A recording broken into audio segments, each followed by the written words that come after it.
When you think about it, a hat is basically a tube with one open end where you insert your head and one closed end gathered at the crown.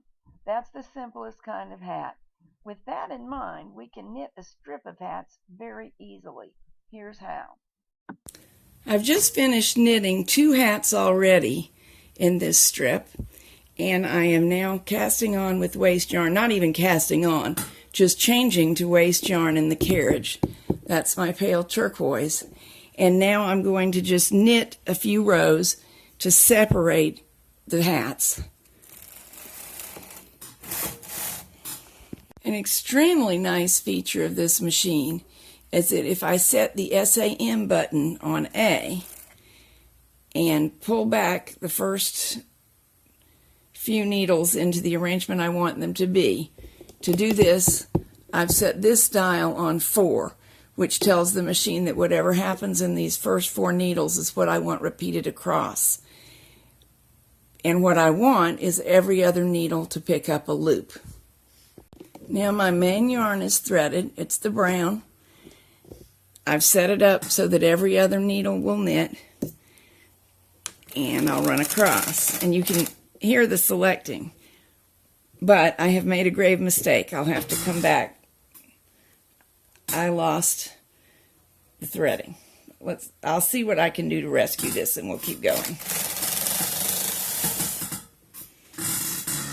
We'll see if this works, and if it does, I'll tell you what I did.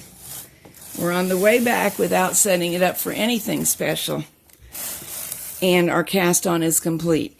This would be called the weaving cast on some machines, and what I did work. My mistake was working behind the camera, and I personally didn't have my eyes on this well enough, and the thread popped out of the bottom hole, so of course it wasn't being fed properly. I discovered it and rescued it, so most of the stitches did what they should. The ones that dropped, I came back and E-wrapped with the yarn tail, which had the same effect or very close to what I really wanted. And since this cast on is going to be hidden within the roll edge of the hat, I'm not going to worry about it. And on we knit. I'm going to knit 30 rows for the brim.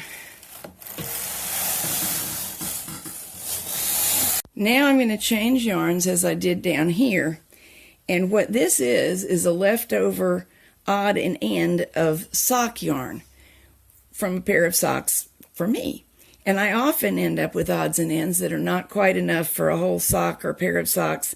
So if you've knitted for all the infants, you know, adding these bands into hats is a fantastic idea. They pattern nicely.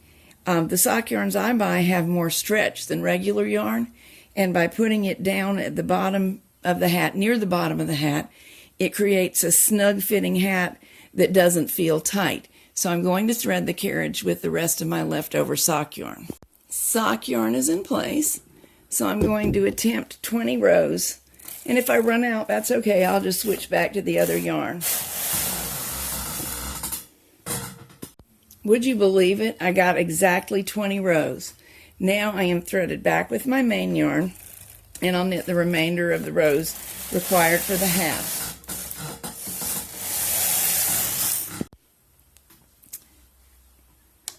Got the waste yarn color threaded in now because I've finished all the rows needed for my hat, and we'll knit 20 rows of waste yarn.